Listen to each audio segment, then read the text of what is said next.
Assalamualaikum warahmatullahi wabarakatuh. Kami dari kelompok 4 akan menyampaikan materi tentang media pembelajaran visual. Sebelumnya, perkenalkan dulu anggota kelompok kami. Yang pertama ada Dea Karina Wardani, yang kedua Nadia Hasna Rahmadani, yang ketiga Hanum Fitria Halimah, yang keempat Devi Puspitasari, yang kelima saya sendiri, Aprilia Dewi Kartikasari, yang keenam Listia Nur Rahmadani, yang ketujuh ada Sonia Nabila Sekar Putri, dan yang terakhir ada Graciela Septianti Rosa Unaya. Pertama, saya akan menyampaikan pengertian dari media visual. Yang pertama, menurut Zamarah dan Zain, media berbasis visual adalah media yang hanya mengandalkan indera penglihatan. Media berbasis visual atau image atau perumpamaan memegang peran yang sangat penting dalam proses belajar mengajar. Media visual dapat memperlancar pemahaman dan memperkuat ingatan. Visual dapat pula menumbuhkan minat siswa dan dapat memberikan dukungan antara isi materi pelajaran dengan dunia nyata. Agar menjadi efektif, visual sebaiknya ditempatkan pada konteks yang bermakna dan siswa harus berinteraksi dengan visual itu untuk meyakinkan terjadinya proses informasi. Yang kedua, menurut Arsyad, media visual merupakan suatu bentuk menyeluruh yang dapat dilihat yang dapat membantu pemahaman pesan atau informasi yang dikandungnya.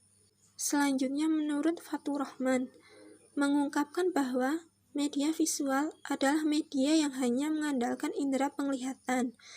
Media visual ini ada yang menampilkan gambar diam seperti film strip, slide foto, gambar atau lukisan dan cetakan. Ada pula media visual yang menampilkan gambar atau simbol yang bergerak seperti film bisu dan film kartun.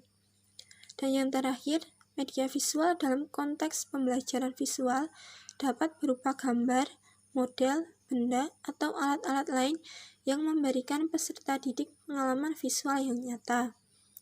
Dalam penggunaannya, media visual bertujuan untuk mengenalkan, membentuk, dan memperjelas pemahaman materi yang bersifat abstrak kepada peserta didik, mengembangkan fungsi afektif, dan mendorong kegiatan peserta didik lebih lanjut, menurut Nana Sujana dan Ahmad Rifai. Saya Listia Nur Rahmadani akan menjelaskan tentang jenis-jenis media visual. Yang pertama, gambar atau foto.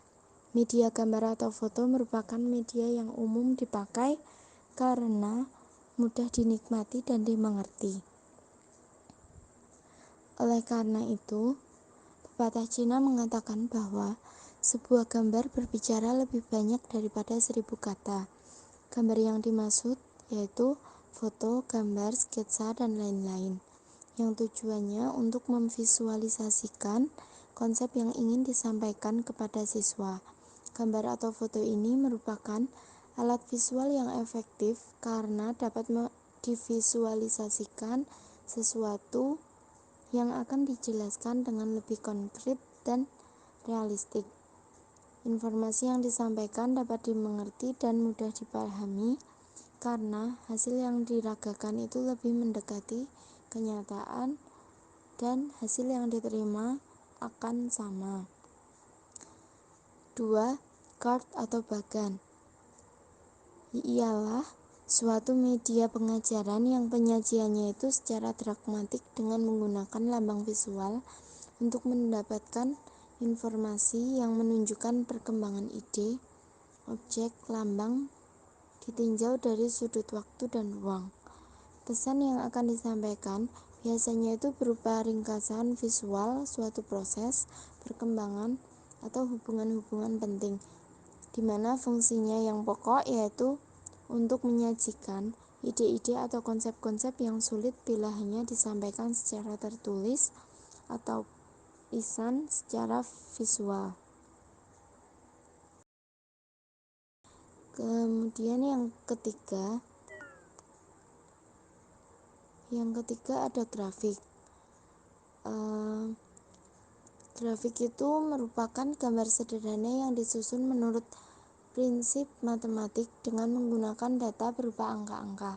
Grafik mengandung ide-ide, objek, dan hal yang dinyatakan dengan simbol dan disertai dengan keterangan yang secara singkat.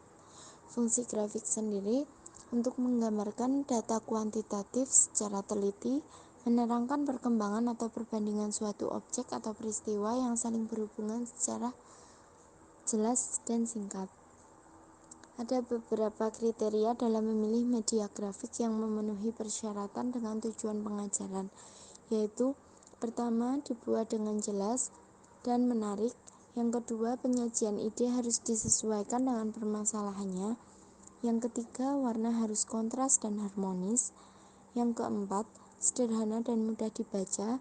Yang kelima, penyajiannya menarik, praktis, dan cermat dalam perhitungan.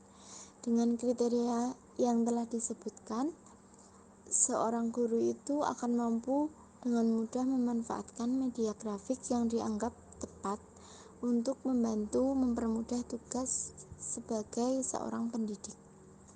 Yang keempat, peta atau globe. Peta atau globe itu disebut juga kartogram yang melukiskan keadaan hubungan dengan tempat kejadiannya. Pada dasarnya, peta atau globe berfungsi untuk menyajikan data-data lokasi. Secara khusus, peta memberikan informasi tentang keadaan permukaan bumi, tempat, serta arah dan jarak, data-data budaya kemasyarakatan, dan data-data ekonomi. Saya akan menjelaskan tentang contoh dari media visual. Menurut Arsyad, media visual dibagi menjadi dua, yaitu media yang tidak diproyeksikan dan media yang diproyeksikan. Media yang tidak diproyeksikan adalah media yang sering digunakan dalam pembelajaran karena penggunaannya sederhana, tidak memerlukan banyak kelengkapan, dan relatif tidak mahal. Contohnya seperti benda nyata, model, dan media grafis seperti gambar, sketsa, diagram, bagan atau kartun, poster, peta, dan globe. Lalu ada papan flanel. Yang pertama yaitu ada model. Model ini bisa diartikan alat bantu mengajar yang berupa bentuk-bentuk khusus yang bersifat 3 dimensi yang merupakan tiruan dari benda aslinya atau biasa disebut dengan miniatur. Lalu ada gambar, yaitu suatu objek yang berkaitan dengan materi pembelajaran yang berfungsi untuk menyampaikan pesan dari guru ke siswanya. Jadi contohnya itu ada buku bergambar, majalah, kartu angka, kartu huruf, dan lain-lain seperti yang bisa dilihat di PPT. Itu ada kartu bergambar yang menjelaskan tentang bagian tubuh. Lalu kemudian ada sketsa, yaitu gambar sederhana atau draft kasar yang melukiskan bagian pokok tanpa detail.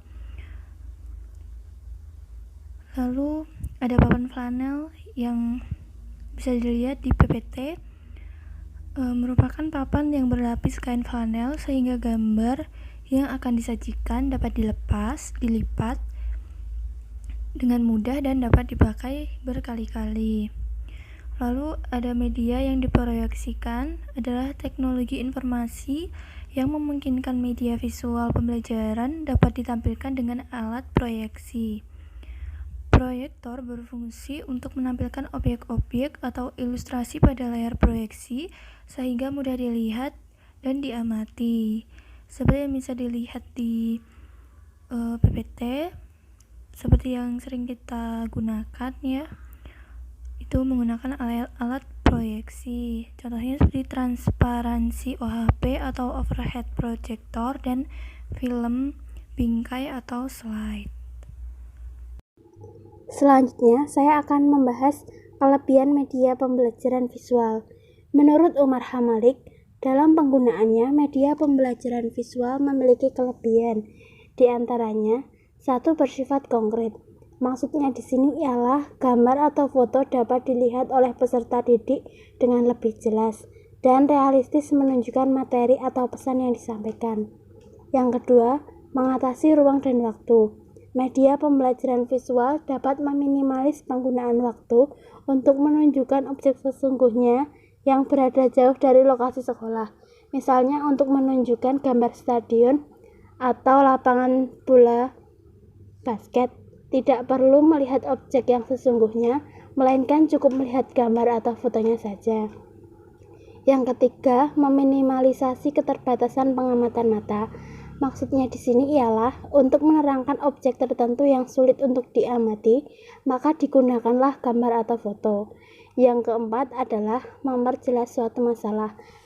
Media visual dapat menjelaskan suatu masalah dalam materi pembelajaran, memungkinkan suatu masalah atau fenomena dipahami secara sama. Yang terakhir adalah murah dan mudah. Gambar atau foto yang dijadikan media pembelajaran visual dapat dibuat oleh guru sendiri dengan biaya yang murah dan penggunaannya pun mudah. Selanjutnya, saya Nadia Asna Ramadhani akan menjelaskan mengenai kelemahan dari media visual. Media pembelajaran berbasis visual memiliki beberapa kekurangan yang perlu diketahui. Menurut Ega Rimawati, kekurangan dari media pembelajaran berbasis visual antara lain: 1. Media visual terkadang memiliki tampilan yang lambat dan kurang praktis. 2. Media visual tidak diikuti oleh audio. Media visual hanya berbentuk pola tertentu yang tidak dapat didengar, sehingga kurang mendetail materi yang disampaikan. 3. Media visual seringkali ditampilkan dengan visual yang terbatas. Media visual hanya dapat memberikan visual berupa gambar yang mewakili isi berita. 4. Media visual, khususnya yang berbentuk cetak, memerlukan biaya produksi yang cukup mahal karena media cetak harus dicetak terlebih dahulu. 5. Media visual memerlukan pengamatan yang ekstra hati-hati. Selain itu, media visual memuat pesan atau informasi yang panjang atau rumit, sehingga mengharuskan untuk membagi ke dalam beberapa bahan visual yang mudah dibaca dan mudah dipahami. Kriteria pemilihan media visual. Menurut Dick dan Carey menyebutkan bahwa di samping kesesuaian dengan tujuan perilaku belajarnya, setidaknya masih ada 4 faktor lagi yang perlu dipertimbangkan, yaitu yang pertama, ketersediaan sumber setempat.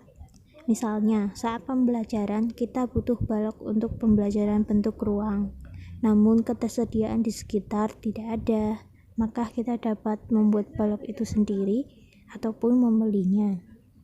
Yang kedua, dana, tenaga, dan fasilitas dalam membeli atau membuat sendiri.